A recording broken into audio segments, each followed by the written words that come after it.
tal? Ya estamos de nuevo con todos ustedes. En España hay unos 8 millones de alumnos no universitarios que cursan sus estudios en los 30.000 centros que hay repartidos por todo el territorio. Según datos del Ministerio de Educación, 650.000 profesores se encargan de su formación, aunque pocas veces se cuenta con la opinión de los más pequeños para la elaboración de los planes de estudios o la implantación de nuevas medidas. ¿Les gustaría saber qué opinan los niños sobre su escuela ideal? ¿Cómo sería?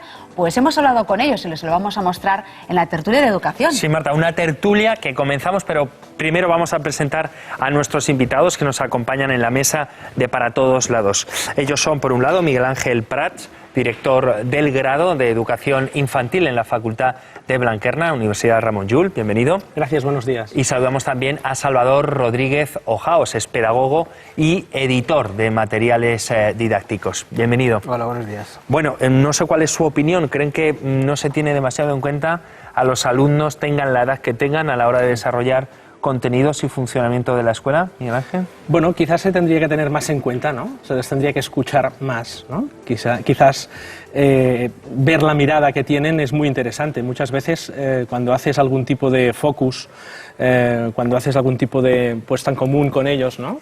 Y puedes escuchar exactamente qué visión tienen sobre la realidad, te quedas muy sorprendido sobre qué percepciones tienen, sobre qué tipo de profesores quieren, qué clases buscan. Bueno, es muy interesante escucharlos, la verdad. Salvador. Sí, es realmente fundamental escucharlos. Lo que pasa es que es muy complicado interpretar exactamente qué es lo que nos quieren decir, porque no lo dicen con nuestras palabras. Entonces, no solo tenemos que escucharlos, sino que tenemos que aprender a escucharlos, y eso a veces a los adultos nos cuesta mucho. Bueno, nosotros lo hemos intentado porque hace unos días, precisamente Para Todos Lados, salía de los estudios de Televisión Española aquí en Sant Cugat para llevar a cabo una tertulia con niños. Visitamos una escuela y allí les hemos preguntado sobre el colegio de sus sueños. ¿Se imaginan qué pueden haber respondido los pequeños en cuanto a su escuela ideal? ¿Qué tal? Buenas. Bienvenidos. Pues vamos a salir de dudas. Presten mucha atención. Atentos. En Para Todos Lados hemos debatido con diferentes especialistas en cómo debería ser la escuela del siglo XXI, cómo es nuestro modelo educativo, en qué fallamos, en qué podríamos mejorar. Pero ¿se han preguntado alguna vez qué piensan realmente los verdaderos protagonistas, es decir, los alumnos y las alumnas? Por eso hoy Para Todos Lados se ha trasladado a este centro, a este colegio de Rubí. Son muchos los profesores que opinan que debemos pasar de una escuela que habla a una escuela que escucha, de una escuela que enseña a una escuela que aprende, o de un alumno receptor a un alumno constructor y protagonista de su propio aprendizaje. Por eso hoy, Para Todos Lados, escucha a los chavales. ¿Sabéis lo que pasa? Que estamos haciendo aquí un experimento muy chulo, y queríamos, bueno, conocer vuestro punto de vista. Una pregunta, ¿cuánto va a durar esto? Porque así me salto el examen. No. Como dure hasta la hora del patio, yo me puedo matar. No te preocupes, porque dure lo que dure, el examen te lo harán después. Joder. Por cierto, mira, ahora que hablas de los exámenes, ¿qué opináis de los exámenes? Pues... Mira, creo creo que difíciles. son difíciles, pero... ¿Son merece necesarios? ¿Tú crees que son necesarios? Sí, merece la pena. ¿Sí? porque A ver, si que no- levante la mano quien opine que los exámenes son necesarios. A ver. A ver. ¿Por qué no estás de acuerdo con los exámenes? A ver, Porque de veces me ponen difíciles. ¿porque son difíciles? ¿Tú crees que sirven para algo los exámenes? ¿Sí? ¿No hay otras fórmulas? ¿No se os ocurre otra? Bueno, forma sí, de- también está la posibilidad de ver tus trabajos Ujú. para comprobar lo que has hecho y que no se te olvide. Pero aquí de todas formas utilizáis la evaluación continua y esas cosas, ¿o no? ¿O simplemente os lo jugáis todo en una carta, un examen? Siempre. Al menos en mi clase, nuestra profesora, con cada ficha que hacemos, se Nos la pone mira nota. y pone nota. A mí nosotros todos... Y con los exámenes van poniendo de la nota más alta a la más baja, si lo hacen mejor o peor. Y así ya se consiguen las notas de la media, asignatura. Ujú. ¿Cambiaréis algo en ese sistema de calificación, de puntuación o no? No. ¿No? Yo creo A que ver, sí. ¿Sí? Pero Yo yo prefiero- si tuviese que cambiar algo, yo qué sé, si es un niño que le cuesta mucho pues aprenderse las cosas y todo, le subiría 2 puntos por lo menos. A mí, mi profesora, como sabe que en los exámenes nos ponemos nerviosos y quizá no nos salen más, no coge solo la nota de los exámenes, sino también nos da unas fichas y dice, si sacáis mala nota en los exámenes, os doy estas fichas que son como unos deberes y si las hacéis bien, os subiré la nota del examen. Por lo tanto, no solamente se evalúan los exámenes, También los deberes. deberes, o sea, hay una evaluación continua. Todo lo que se evalúa es el comportamiento. También. Si participas en las actividades, no solo todos son los exámenes. Vamos con otro asunto, los deberes. ¿Muchos o pocos? Los suficientes. Los que hagan falta. Muchos. Pero no será que te mandan deberes porque no te da tiempo a acabarlo en la clase, Nosotros ¿no? Nosotros sí. O sea, aparte de lo que acabas en clase, te mandan deberes. Sí. ¿Y eso te parece justo o injusto? Me parece justo porque tenemos que aprender, pero por otra parte me da como que lo hacen todo de golpe. ¿Creéis que los profesores pueden aprender de vosotros? ¿Qué tenéis que decirme? De los profesores, ¿que Yo aprendéis creo algo? que los profesores deberían soltarse un poquito y dejarse de... Es que esto no se hace, es que soltarse un poquito, alegres y de todo. Sí, Yo creo que nosotros les enseñamos a soltarse un poquito, no sé, a divertirse. Sí. Yo creo que los profesores hacen lo que tienen que hacer, pero tampoco tienen que chillar tanto a veces. ¿Gritan mucho los profesores? Algunos sí. Pero eso también es por nuestra culpa, porque yo tampoco aguanto la paciencia. Yo para trabajar con niños no estoy, porque si no puedo aguantar con mi hermano, el que es un bebé... ¿Cuántos sois en clase? 25, 26, más o menos. ¿Creéis que sois muchos en clase? Sí. ¿Sí? ¿Creéis que sois muchos? ¿Os gustaría tener una clase más reducida? Sí. Más pequeña, con menos niños y así los profesores pueden estar más por ti. Es que hay un profesor por 25 niños y hay niños que siempre están pegando, se pelean y no se dan cuenta.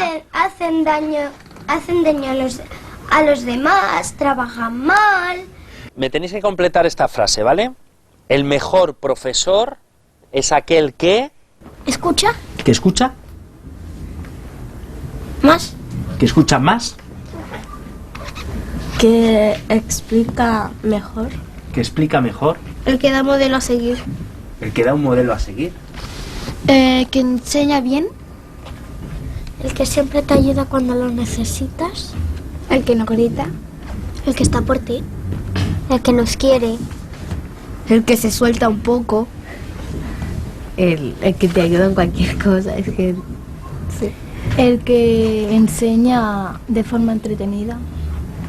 Que nos explica bien las matemáticas. El que hace la clase bien. Que hace la clase bien.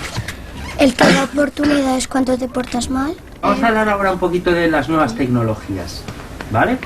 Porque vosotros os sabéis manejar muy bien, ¿no? Con los móviles, con las tablets. O sea, no necesitáis de manual de instrucciones para daros un aparatejo. En mi cumpleaños me van a comprar una tablet. Yo ya tengo una tablet.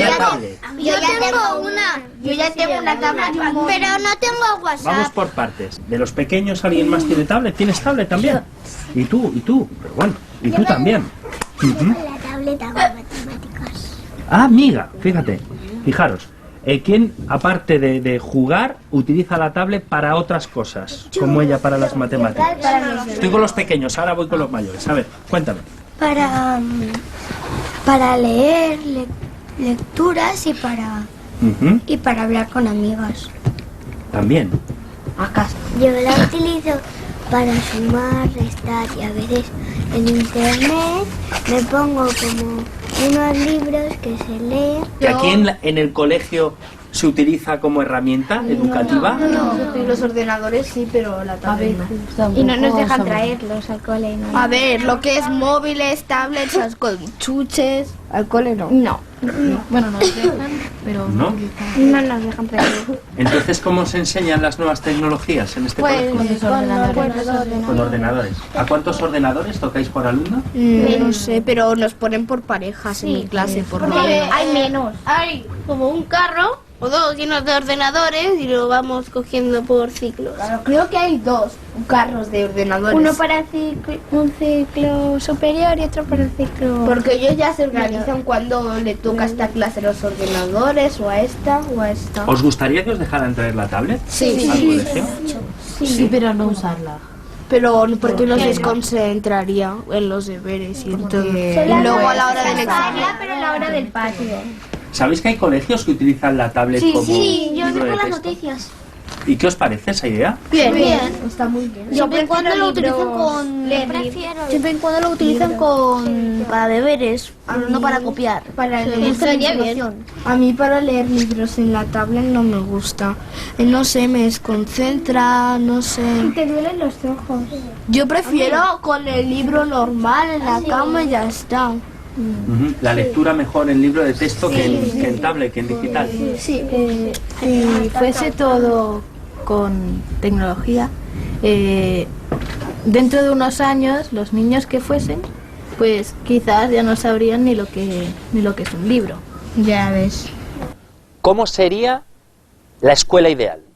A mí me gustaría la escuela ideal de manualidades solamente. Solo de plástica. A mí también Sí. me gustan las manualidades. Sí. Yo que nos dejaran 2 horas de patio y un día por semana ordenadores. Hubiera una clase de magia. Y de ciencias. Eso molaría. Y de experimentos, hacer Experimentos. A mí me gustaría que la asamblea se repitiese. Me encanta asamblea, es mi asignatura favorita porque ¿Qué hacéis en la asamblea? hablar de la semana. Yo saco toda la rabia dentro que tengo de mí y la suelto contra mis compañeros. Pero eso no es muy bonito, que digamos. No, pero lo hago de una forma en que me quedo bien. Pero sin acusar ni nada. ¿Los mayores escuchamos poco o mucho? Depende de qué situaciones. ¿Deberíamos de aprender a escucharos más o no? Depende qué día y con Sí. Y nosotros deberíamos aprender a escuchar. ¿Los profesores escuchan lo suficiente? Bueno, no sé yo. Depende. Depende cuál sea. A mí algunos profesores que están escribiendo en la pizarra parecen que no nos escuchan, pero sí que nos escuchan. No hemos hablado de matemáticas, ¿os gustan o no? Sí. Ahora te gusta porque son fáciles. A mí me encanta, Ahora me lo dices, flipa y me pero... chifla. Bueno, vamos a ver, ahora que levante las manos quien no le gusten las matemáticas. Quien no le gustan las matemáticas, 3, 4, 5. Bueno, estáis en minoría. ¿Por qué no te gustan las matemáticas? No me gusta trabajar con números, ¿Por qué? porque no me gusta. Pero si eres súper listo. Ya, pero es que no me mola. Pero si eres súper listo, te lo están diciendo, muchachos. Eres superlisto. de la clase de tercero C. Eso es verdad. El más listo de tercero C. Y no le gustan las matemáticas. No. Pero Me se dan dame una bien, razón. me se dan bien, pero no me gustan. Ahí se me dan bien, ¿no? Sí. Ah, mira. ¿Por qué no te gustan las matemáticas a ti? A mí es que en quinto hay nuevas cosas de matemáticas y son demasiadas.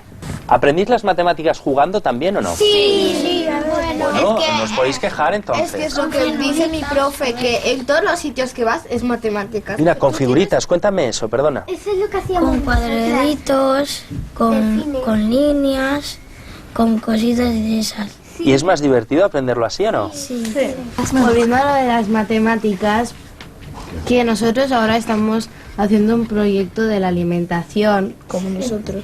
y para hacerlo más divertido nos han puesto en grupos para hacer como si fuéramos Científicos. para hacer un restaurante. Entonces teníamos que calcular la cantidad de comida que gastaríamos en una semana, en un día, en un mes.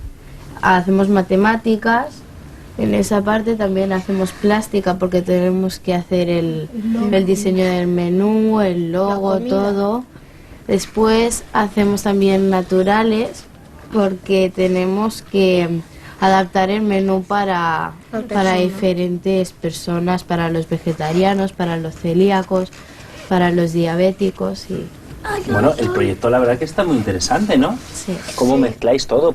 El tema de las matemáticas, el tema del diseño, o sea, es muy artístico este trabajo, ¿no? O sea, os dais cuenta que las matemáticas están muy presentes en el día a día, ¿no?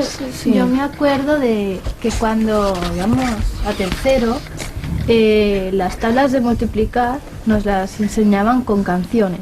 Sí, a nosotros sí. ¿Y ahora ya no? Bueno, es que ya nos las sabemos. Bueno, pero ¿os parece bien ese método de enseñar las tablas con canciones, con música? Sí, así no es tan aburrido. Bueno, pues nada más, chicos, simplemente daros las gracias por estos minutos, por haber compartido con nosotros y desearos mucha suerte. Espero que os haya gustado la experiencia, que ha sido para nosotros muy positiva. ¿De acuerdo? De acuerdo. Hasta la próxima. Adiós. Sí.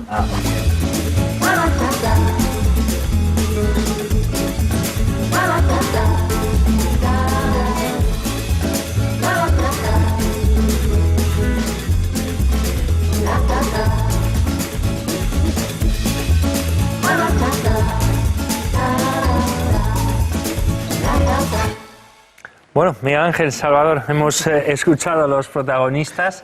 La verdad que también hemos escuchado cosas muy interesantes. Podríamos empezar, no sé, por ir recopilando temas de los que hablábamos con los chavales. El tema de los profesores, preguntábamos, ¿el profesor ideal es aquel que...?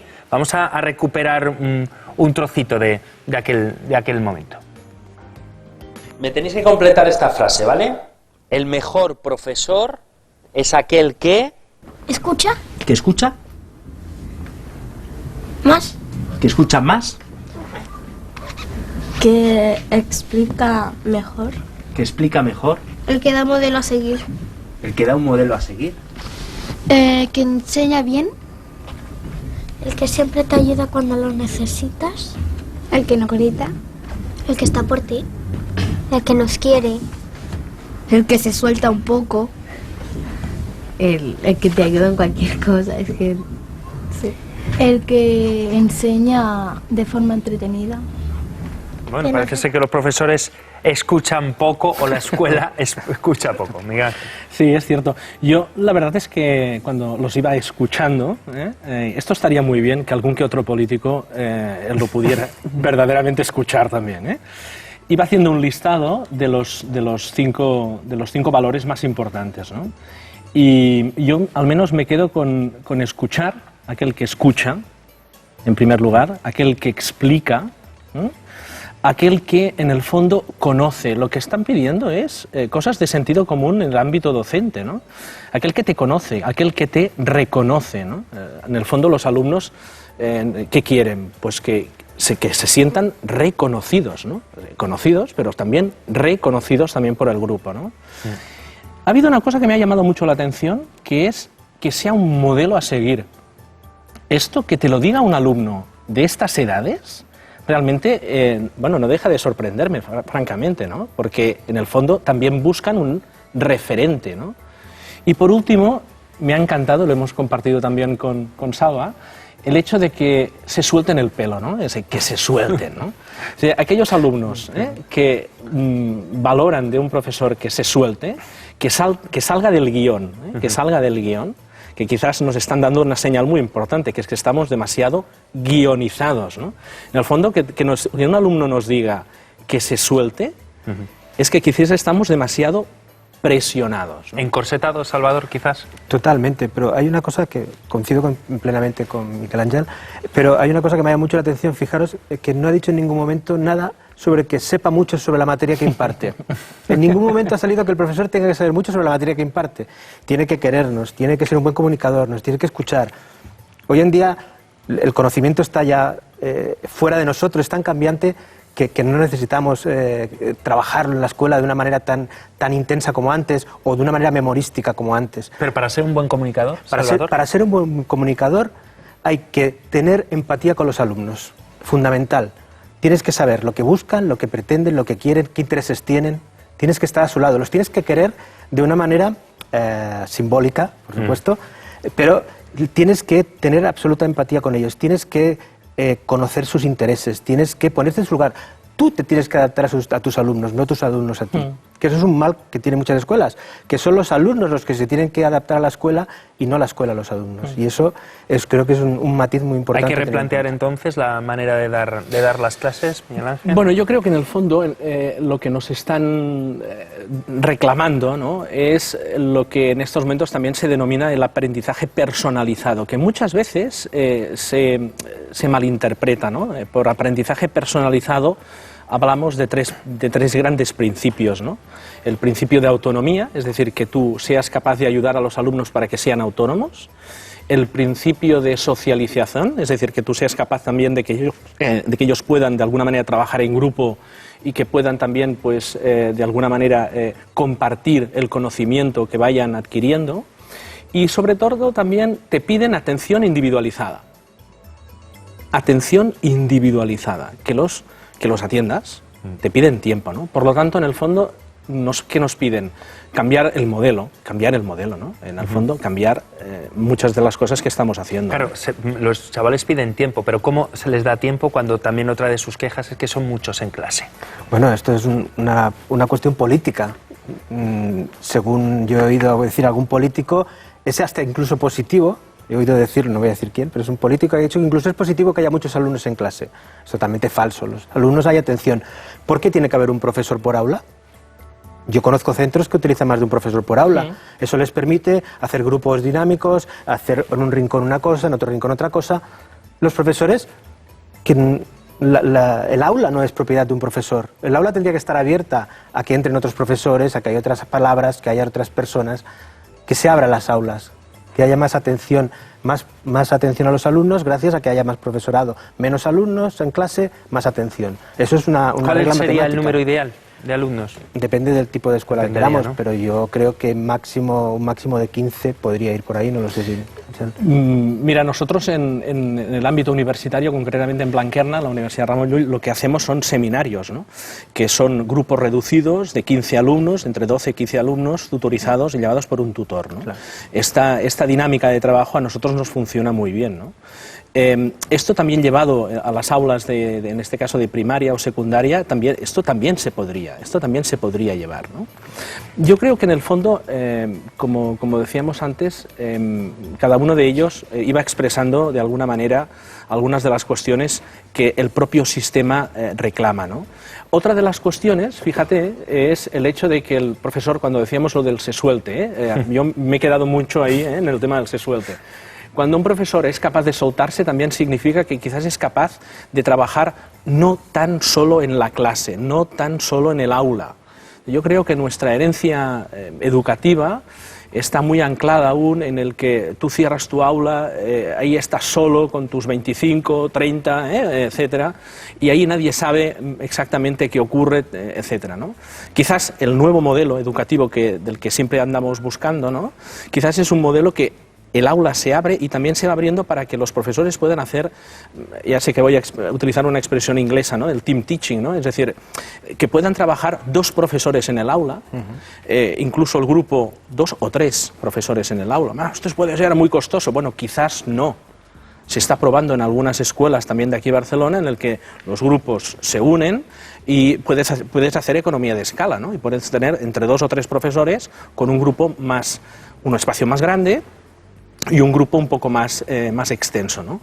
Pero que puedes atenderlos, porque los alumnos ya trabajan en grupo, el modelo, la metodología también es diferente, la arquitectura del centro también es diferente, por lo tanto hay cosas que, bueno, también ayudan. Bueno, otro de los temas que reflejábamos en la tertulia con los chavales era las nuevas tecnologías. Se echaban en falta más ordenadores. Les gusta, obviamente, todos se saben manejar muy bien, pero claro, y fíjate, es curioso, apuntaban que preferían leer en libro de texto, en papel, que en tablets. Sí, indudablemente es el concepto de nativo digital. Ellos han nacido en este mundo digital. No son nuevas tecnologías, porque esas tecnologías de nueva tienen poco. Hace mucho tiempo que están entre nosotros. Ellos no saben trabajar con las nuevas tecnologías. Ellos saben entretenerse, saben utilizarlas, saben comunicarse con ellas, pero no tienen por qué saber trabajar con ellas, no tienen por qué saber funcionar en el entorno escolar con ellas, que eso es una gran diferencia. Que a veces decimos que los alumnos saben más que los profesores. Depende, saben más en según qué cosas, pero no saben sacar provecho de ese útil, de esa herramienta que son las TIC. De todas maneras, para mí es mucho más importante que el aparato, que el gadget, es mucho más importante la didáctica. Es decir, ¿qué nos permite hacer esa tecnología en el aula? Nos permite una atención mucho más personalizada, nos permite visitar un museo de otro país, nos permite comunicarnos con otros centros, con otros alumnos, con otros países. ¿Pero es necesario que haya un ordenador por alumno? Sí, sí, yo creo que sí. Un ordenador, una tablet, lo que es necesario es que el aula se haga transparente. Estamos acostumbrados a las aulas que tienen 4 paredes y una puerta cerrada. Y Internet, las nuevas tecnologías lo que permiten es que esas paredes se hagan transparentes y el alumno pueda comunicarse con el exterior y el exterior pueda entrar dentro del aula. Eso es fundamental para la educación de hoy en día. Claro, optimizar el uso de las nuevas tecnologías, ¿no? Bueno, por descontado, ¿no? Yo creo que ya no tendríamos ni que plantearlo, ¿eh? Al menos claro. A mi modo de ver, ¿eh? A mi modo de ver ya no lo tendríamos ni que plantear, ¿no? Yo en este sentido también creo que también es importante que los alumnos también sigan recortando y haciendo plastilina y jugando y bailando, ¿eh? Claro. En el fondo, fíjate que cuando les hemos pedido que nos digan exactamente qué tipo de escuela buscas, sobre todo hablaban y expresaban la idea de que querían jugar, querían experimentar, querían manipular. Por tanto, querían aprender, sobre todo estaban buscando aprendizaje. Pedían magia, práctica. Magia, ¿no? Sobre todo, ¿qué buscaban? Bueno, aprender haciendo, ¿no? Quizás, fíjate, yo me reía también y os lo estaba comentando, ¿no? Sí. A veces incluso al revés, y ya te digo que en muchas escuelas se está trabajando bien y muy bien, ¿no? Pero que de manera general, a veces al revés de lo que estamos haciendo, ¿no? En el sentido de que estamos dando mucha importancia aún al saber, cuando quizás lo que tendríamos que ir pensando es qué saben hacer. Por tanto, qué habilidades, qué competencias, y buscar el equilibrio, ¿no? Y por lo tanto, bueno, a mí me hacía gracia también los exámenes, ¿no? Sí, la importancia de los exámenes, ¿no? Sí, sí. Quizás porque no saben o no han visto otras alternativas, ¿no? Quizás si supieran algunas otras alternativas de conocimiento, quizás también sería interesante ver exactamente con qué se quedarían, ¿no? Pero vaya, ahí está, yo creo que ahí está un tema muy... Bueno, Salvador llevó a cabo también esta especie de experimento que hemos hecho nosotros con los niños. En este caso pediste dibujar, ¿no? La escuela ideal. Efectivamente. Hicieron una serie de dibujos. Efectivamente, yo les pedía sencillamente, sin darles ningún tipo de orientación, que en un dibujo me expresaran qué tipo de escuela o cómo sería la escuela ideal para ellos. Y es sorprendente. ¿Qué te dibujaron? Es sorprendente, es sorprendente. Ahí está. Creo que aquí hay un dibujo. Mira, este dibujo es de Alex, que lo hizo cuando tenía 6 años. Fíjate que la escuela es un castillo. Ya, lo primero que sorprende, pero es un castillo. ¿Y un castillo qué es un castillo? Un castillo es un lugar que te da seguridad, pero que al mismo tiempo es un lugar de aventura. Ha dibujado un dragón en medio del castillo, que es su escuela ideal. Eso que te está reclamando una escuela creativa, una escuela donde la imaginación esté presente, una escuela donde el asombro, donde se puedan asombrar, la curiosidad es el motor del aprendizaje. Y aquí lo expresan. Otro de los elementos, sobre todo en los dibujos que me hicieron los alumnos, los niños más pequeños, siempre salía el sol. Siempre salía algún elemento de la naturaleza. Este es otro. Este es de una alumna de ESO. Fíjate que esto ya es un interior. Ya hay aquí, fíjate la disposición del aula. No es la típica aula con la mesa del profesor en forma de auditorio, en forma de teatro. Arriba, sí. Fíjate que están para hacer trabajo colaborativo. Detrás del profesor hay una ventana. Sigue estando el elemento del espacio natural, del aire libre, de romper con el aula. Y siempre hay algún elemento tecnológico. Hay pizarras digitales. Es otra visión. Yo siempre digo que los alumnos son muy listos y aprenden... Mira, otro dibujo. Sí, otro dibujo. Este es otro dibujo de Laia, que también lo hizo cuando tenía 6 años. El sol, los elementos de la naturaleza, los grandes ventanales para poder ver lo que hay dentro. Aquí sí que hay una visión tradicional de la disposición del aula, de la arquitectura del aula, pero es que no conocen otra alternativa. A estas edades todavía no la conocen. Pero fíjate, hay una princesa en ese dibujo, al margen derecho. ¿Y otro? Este es de Nerea, es de una alumna de secundaria, fundamental. Pizarra digital, conexión con internet, conexión con el exterior, la disposición.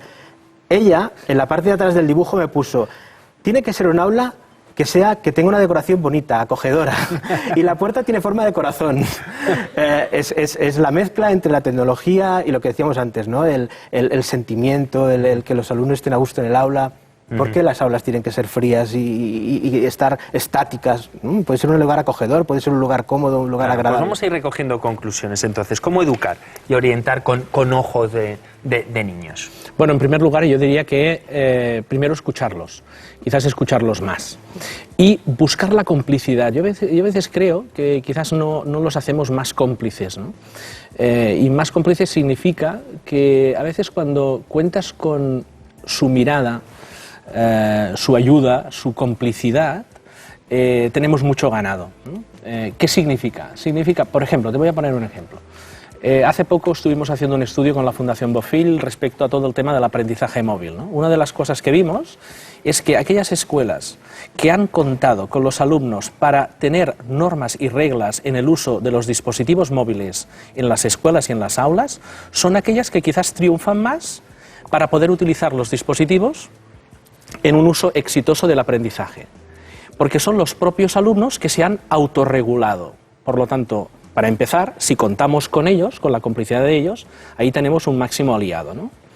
Y en segundo lugar, yo te diría, me quedo la gran frase del día con suéltate el pelo. Es decir, yo creo que nuestro sector educativo, si necesita alguna cosa, es que nos soltemos. Vale, como conclusión, mira, yo te diría, cuando yo elaboré este trabajo de pedirles dibujos y tal, fue a partir de una frase del gran Francesco Tonucci que me dejó absolutamente sorprendido. Este hombre dijo, no es posible que a los niños no les guste ir a la escuela. Y tiene toda la razón. ¿Cómo puede ser que a un niño no le guste ir a la escuela? La escuela tendría que ser un lugar donde el niño se sintiera a gusto, que tuviera ganas de ir, que tuviera ganas de participar. Un lugar donde para aprender más el profesor tiene que hablar menos y donde los alumnos tienen que estudiar menos, estudiar en el sentido tradicional. El profesor tiene que hablar menos para darle la voz a los alumnos y los alumnos tienen que estudiar menos en el sentido tradicional de hincar los codos para hacer más cosas Pero ojo, prácticas. que estaban a favor de los deberes. Sí, pero es que, ojo, es que los deberes no son malos siempre y cuando no sean una continuación de lo que están haciendo en el aula. Claro. O sea, un deber, palabra feísima y horrible, es un plus que tú tienes que hacer en tu casa para luego, cuando llegues a clase, hacer algo. Pero no tiene que ser una continuación del trabajo del aula, porque si no, eso se convierte en una obligación. Y por último, sí, me gustaría decir, muy rápidamente, mira, para aprender, todo aprendizaje requiere esfuerzo y sacrificio. Pero lo que no tenemos que confundir, el esfuerzo y el sacrificio, con el sufrimiento y la angustia. ¿Vale? Siempre para aprender hay que esforzarse, aunque sea divertido. Pues Salvador Rodríguez, Miguel Ángel Prats, vamos a ver si entre todos nos soltamos el pelo. Bueno, Muchísimas gracias a los dos, mucha suerte. Muchas gracias.